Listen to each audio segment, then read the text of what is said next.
दोस्तों 10 जून 2025 साल का आखिरी बड़ा मंगलवार। इस बड़े मंगलवार को अगर आपने मिस कर दिया, समझ लीजिए आपने बहुत कुछ मिस कर दिया, क्योंकि इस बड़े मंगलवार के बाद कोई भी ऐसा दिन नहीं आने वाला है जिसमें आप कोई भी अगर उपाय करो उतने कारगर हो। लेकिन कल का दिन अगर आपने सही तरीके से सही नियमों के साथ उपायों को कर लिया, वास्तव में हनुमान जी की खास कृपा आपके ऊपर बनने वाली है। ये वो समय है जब आप बहुत कुछ पा सकते हो, बहुत उपलब्धियां पा सकते हो, पैसा पा सकते हो, सम्मान पा सकते हो। एक आखिरी मौका और एक उपाय, एक ही महा उपाय और आपका जीवन बदल जाएगा।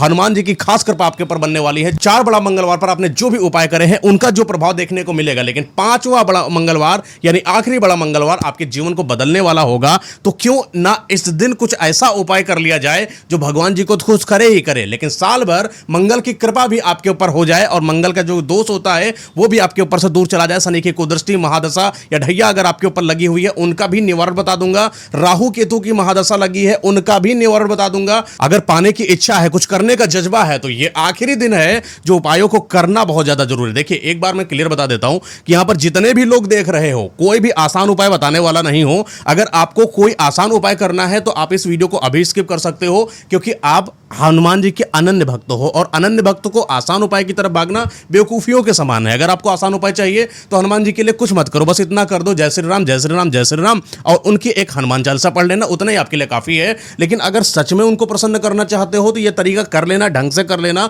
और सही तरीके से विधिवत श्रद्धा के साथ करिएगा कि हनुमान जी बस वो आखिरी दिन बचा है जहां पर हम आपको खुश करने के लिए हर कुछ कर देंगे, तन मन धन सब कुछ लगा देंगे, लेकिन आप अपनी कृपा हमारे ऊपर पूरे साल बनाए रखिएगा। हनुमान जी खुश जरूर होंगे, बस हाँ नियमबद्ध तरीके से करिएगा। आपको करना क्या है, सुबह सुबह उठना है। सुबह सुबह उठते ही पहले तो एक दिन पहले की बात कर लेते हैं, यानी 9 तारीख की बात करें। जब आप रात में सोएंगे तो आप रात में सोने से पहले ही हनुमान चालीसा पढ़ेंगे और साथ ही साथ हनुमान जी का चेहरा अपने दिमाग में याद करते करते आप ओम हन हनुमते नमः ओम हन हनुमते नमः करते करते आप सो जाएंगे। सुबह उठना है, ब्रह्म मुहूर्त में आपको उठना है और ब्रह्म मुहूर्त में उठने के बाद ही तुरंत आपको हनुमान जी के दर्शन करने के लिए जाना है।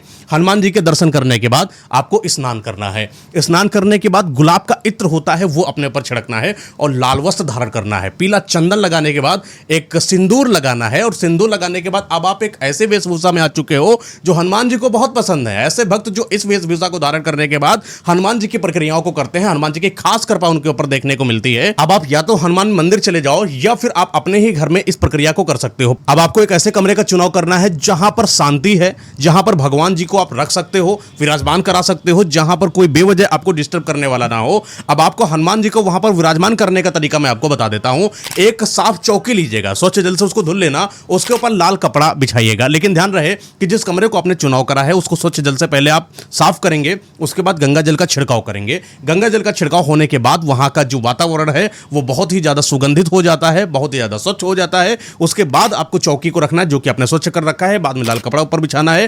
तांबे की एक प्लेट लीजिएगा, तांबे की प्लेट पर हनुमान जी को आपको विराजमान कराना है। चाहे पंचमुखी हनुमान जी आप ले लीजिए या फिर बैठे हुए हनुमान जी को आप ले लेना, लेकिन खड़े हुए हनुमान जी को भूल कर भी मत लेना, क्योंकि ये हनुमान जी का वो रूप होता है जो आपके घर में नकारात्मकताओं को प्रवेश कराता है। तो आप जो है बैठे हुए हनुमान जी को आपने ले रखा है, वहां पर आपने विराजमान करा रखा है। खाली खाली जो जगह बची है, गेंदा का फूल और जो गुलाब का फूल होता है वो रख दीजिए। बची बीच जगह में हल्का सा जल लीजिए कटोरी में और हनुमान जी को अर्पित करिए, उनके चरणों में अर्पित करिए। इतना करने के बाद अब आपने जो है हनुमान जी को विराजमान करा रखा है। अब आपको एक अपने लिए भी आसन बनाना है। आसन बनाने के लिए आप लाल कपड़े का चुनाव कर सकते हो। लाल कपड़े का चुनाव करने के बाद आपको वहां पर बैठ जाना है।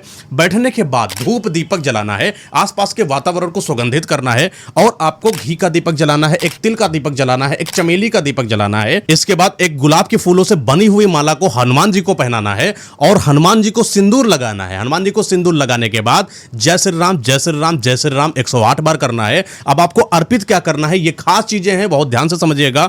गुड़ चना को अर्पित करिएगा, एक लाल कपड़े में नारियल को बंद करिएगा और उसके बाद इस नारियल को अपने घर में आप घुमा कर लेकर आने के बाद हनुमान जी को आप अर्पित कर दीजिएगा। ये समझ लीजिए ये वो नारियल है जो आपके घर की जितनी भी नकारात्मकता है, कई बार आपके घर में गरीबी आ जाती है, किसी कारणवश से बीमारी आ जाती है, कोई आपका बच्चा है जो ग्रो नहीं कर पाता, मानसिकता आगे नहीं बढ़ पाती है, पद प्रतिष्ठा नीचे गिर रही है, सम्मान नहीं ग्रो हो रहा है, कुछ वजहें होती हैं, कुछ बुरी शक्तियां हमारे घर में आ जाती हैं, नजर दोष लग जाता है, किसी किसी की नजर लग जाती है, ये वो नारियल है जो सारी नकारात्मकताओं को खींच लेगा और वो नकारात्मकता से भरा नारियल आपको वहां पर लाल कपड़े में लपेटकर हनुमान जी के सामने आपको अर्पित कर देना है।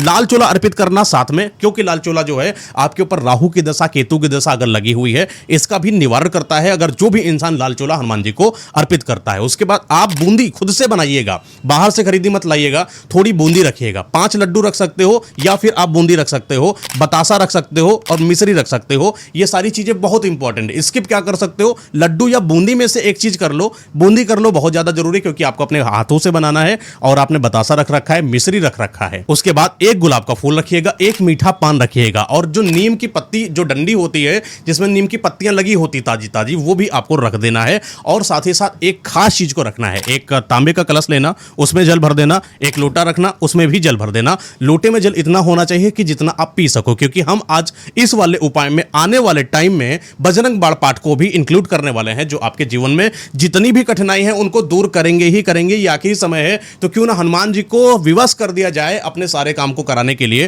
तो वो भी तरीका आपके लिए बहुत ही ज्यादा इंपॉर्टेंट होगा। और साथ ही साथ 3 केले आपको अर्पित करना है और इतना अर्पित करने के बाद थोड़ा सा सिंदूर हनुमान जी को लगाना है और वही सिंदूर से अपने हाथ से अपने आप को भी लगाना है। यह समझ लीजिए आपकी आत्मा और भगवान जी के प्रति जो समर्पण है उसका एक जुड़ाव हो चुका है इस प्रक्रिया के दौरान। अब आपको एक माफीनामा लगाना है, क्योंकि ये प्रक्रिया जो आप कर रहे हो, इस प्रक्रिया के दौरान कुछ भी गलती ना हो जाए, या अगर आपसे कोई भी गलती हो जाए उस चीज के लिए आप कम से कम भगवान जी से क्षमा याचना कर सकते हो कि भगवान मुझे माफ करिएगा, जो भी प्रक्रिया मैं इस दौरान कर रहा हूं, मेरा मन और तन इस तरीके से है कि मैं आपको सिर्फ प्रसन्न करना चाहता हूं। अगर मेरी इस प्रक्रिया के दौरान कोई भी चीज आपको बुरी लगती है या कोई भी चीज ऐसी हो जाती है जो चीज हमारे लिए या आपके लिए सही ना हो, वो चीज के लिए मुझे माफ करिएगा। यह माफीनामा लगाने के बाद अब आपको 108 बार ओम हन हनुमते नमः इस मंत्र का जाप करना है, क्योंकि बीज मंत्र है। इस मंत्र से हनुमान जी बहुत प्रसन्न हो जाते हैं। जो भी भक्त इस मंत्र को 108 बार पढ़ता है, 108 बार की माला करता है, माला एक बार कर लो, 2 बार कर लो, लेकिन मिनिमम 1 बार कर लेते हो बहुत ही ज्यादा सही रहता है।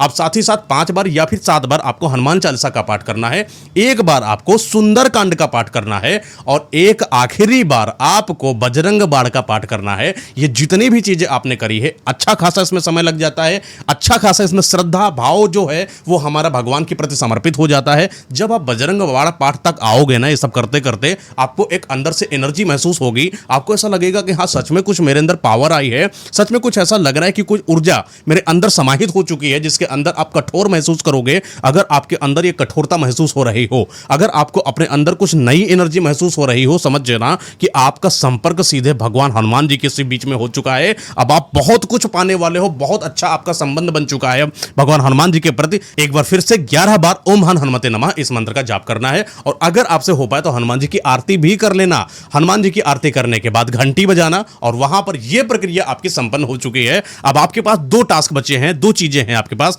एक तो तांबे के कलश में जल है, एक लोटे में आपका जल रखा हुआ है। यह लोटे का जो जल है वो अभिमंत्रित हो चुका है, मंत्रोच्चारित हो चुका है, इसके अंदर जो पावर्स आ चुकी है, यह जल आपको ग्रहण करना है। यह जल आपको ग्रहण करने के बाद जो तांबे में जल है, इस जल को लेना, अपने घर के हर कोने में छिड़क देना और बचे हुए जल को, अगर आपका कोई बिजनेस है, कोई काम है, किराने की दुकान या कोई भी तरीके की दुकान हो, वहां पर जाकर आप छिड़काव कर देना। या अगर आपके पास व्यवसाय नहीं है, आप कोई ऐसा काम करते हो जहां पर आप दूर से नहीं जा सकते हो, उसके नाम पर किसी पौधे पर जाकर इस जल को अर्पित कर देना। ये वो प्रक्रिया है जहां पर हनुमान जी को हम प्रसन्न कर रहे होते हैं और हनुमान जी की जितनी भी शक्ति होती है वो अपने ऊपर लेकर अपने सारे दुख दर्द को हम हनुमान जी को दे रहे होते हैं और हनुमान जी इन प्रक्रिया के दौरान बहुत ज्यादा खुश हो जाते हैं। अब ये तो मैंने जो आपको बताया है, ये उपाय सुबह के समय का है। पूरे दिन आपको ब्रह्मचर्य का पालन करना है, किसी भी इंसान से कोई भी बदतमीजी नहीं करना है, कोई भी गलत बात नहीं करना है, छल द्वेष भावना ऐसी किसी के प्रति नहीं रखना है। अगर आपके पास श्रद्धा हो या आपके पास अगर तथा हो तो आप किसी को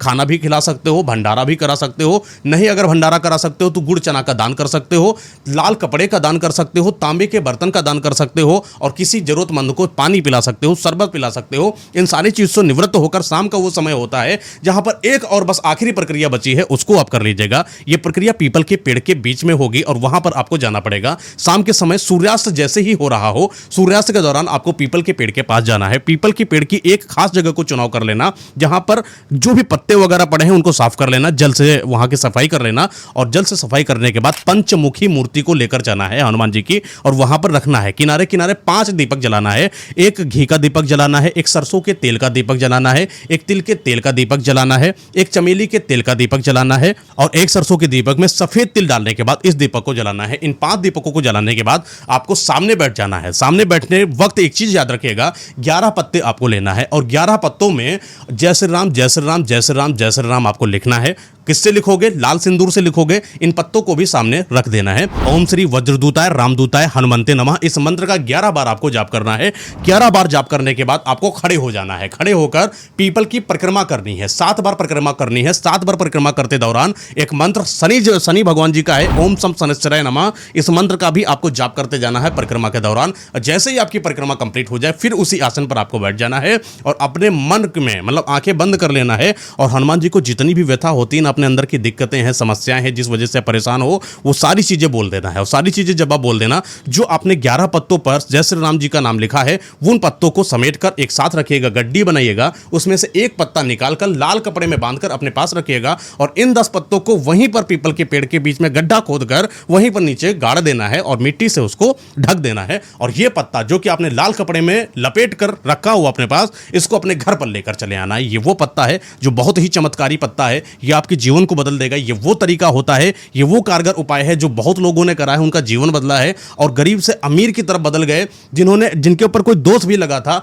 उन दोषों के निवारण करने के लिए भी इस उपाय को बताया जाता है। अब आप इस पत्ते को अपने घर पर लेकर आना, किसी स्वच्छ जगह पर रख देना या जहां पर आप पैसा रखते हो वहां पर रख दीजिएगा, अलमारी हो वहां पर रख दीजिएगा। बस किसी भी तरीके से इस पत्ते का अपमान नहीं होना चाहिए, वरना इसका दुष्परिणाम बहुत ज्यादा होता है। अपने घर पर आना, अब 3 दीपक आपको जलाना है। एक अपने किचन में दीपक जला देना, अन्नपूर्णा माता जी बहुत खुश हो जाएंगी। एक दीपक इसका जलाना है सरसों के तेल का, उसमें आप चाहो तो काला तिल डाल देना या फिर सफेद तिल डाल देना या दोनों डाल देना, ज्यादा बेहतर होता है। अब एक दीपक आपको डलाना है अपने मुख्य द्वार पर। यह मुख्य द्वार पर जलाने पर अपने घर पर जितनी भी बुरी शक्तियां होती हैं या जितने भी बुरे विचार होते हैं वो हमारे घर के बाहर ही राख हो जाते हैं और वो हमारे घर के अंदर प्रवेश नहीं कर पाते हैं। और तीसरा ये दीपक जलाइएगा, सरसों के तेल का ही दीपक आपको जलाना है, अपने घर के ईशान कोण पर जरूर जलाइएगा। कहा जाता है कि ईशान कोण पर देवी देवताओं का वास होता है, वहां पर हनुमान जी को अगर आप दीपक जलाते हो तो देवी देवताएं भी प्रसन्न होती हैं और इस दिन हनुमान जी की खास कृपा आपके ऊपर देखने को मिलती है। यह प्रक्रिया समझ लीजिए कि बहुत ही श्रद्धा के वक्त मतलब बहुत ही श्रद्धा आपके अंदर होनी चाहिए, तभी आप इन सबको करिएगा। वरना कई लोगों का यह कहना होगा कि मेरे पास तो पैसा नहीं है या मैं तो कुछ कर ही नहीं सकता, इतना जो आपने उपाय बता दिया इसके लिए तो लाखों करोड़ों रुपए लग जाता है। ऐसा कुछ भी नहीं है। मैंने जितने भी आपको उपाय बताए हैं इसमें कहीं भी किसी भी तरीके से बहुत ज्यादा खर्चा नहीं है। हाँ, विधिवत थोड़ा सा कठिन है क्योंकि आप भगवान हनुमान जी को प्रसन्न कर रहे हो और हनुमान जी को प्रसन्न करना थोड़ा आसान नहीं होता है। आप भोले जी को प्रसन्न नहीं कर रहे कि आपने बस जल जो है अर्पित कर दिया, एक लोटे में जो है भगवान भोले खुश हो जाते हैं। हनुमान जी को खुश करना थोड़ा मुश्किल होता है क्योंकि हनुमान जी को जिस भी इंसान ने खुश कर लिया उस इंसान के ऊपर हनुमान जी वास्तव में बहुत मतलब अपनी कृपा बनाकर रखते हैं। उस बच्चे की तरह पालते हैं उस इंसान को, उस परिवार को अपना परिवार मान लेते हैं और हर तरीके के दुखों से उनको निवारित कर देते हैं, निकाल लेते हैं, कष्ट हर ले जाते हैं। उनके आपके कष्ट अब उनके कष्ट हो जाते हैं तो आपको मेहनत तो थोड़ा करना पड़ेगा। जितने भी मैंने तरीके बताए, अगर आप बहुत ज्यादा नहीं कर पाना, कम से कम थोड़ा थोड़ा थोड़ा तो रख कर, लेकिन ये पैटर्न बिल्कुल इसी तरीके से करिएगा, प्रक्रिया बिल्कुल इसी दौरान करिएगा क्योंकि आखिरी बड़ा मंगलवार है। कोई भी शॉर्टकट मत ढूंढिएगा कि आसान उपाय कर दूं। आसान उपाय मैंने आपको स्टार्टिंग में बता दिया कि आसान उपाय करना है, जय श्री राम जय श्री राम जय श्री राम कर लेना और एक बार आप हनुमान चालीसा का पाठ कर देना, हो गया आपका आसान उपाय। हनुमान जी वैसे भी खुश है, अगर कुछ भी नहीं करोगे तब भी हनुमान जी की कृपा आपके ऊपर है। हनुमान जी हर किसी के ऊपर नजर बनाए रखे हैं, लेकिन हाँ, आपको तो एक फर्स्ट सीरीज में आना है, आपको तो अनन्य भक्त की सीरीज में आना है, तो आपको इस प्रक्रिया को जरूर करना है। ये प्रक्रिया करिए, हनुमान जी को प्रसन्न करिए, पूरे दिन आप बहुत अच्छे से रहिए, लोगों की मदद करिए। ये पूरा साल जो है 2025 का, ये मंगल का साल है, तो हनुमान जी की कृपा आपके ऊपर बनना बहुत ज्यादा जरूरी है। और उसके बाद जो भी आप बिजनेस करना चाहते हो विधिवत उसमें जुट जाइए, ढंग से जुट जाइए और हनुमान जी के ऊपर श्रद्धा रखिए, भरोसा रखिए कि अब जो भी मैंने प्रक्रिया करा ना, जो भी मैंने बोला है हनुमान जी को, वो खुद करेंगे। अब आपको दिमाग लगाने की जरूरत नहीं है, भगवान जी आपकी सारी समस्याओं को वैसे ही हर लेंगे। यह दिन आपका बहुत ही अच्छा हो। बड़े मंगलवार की आप सभी को हार्दिक शुभकामनाएं।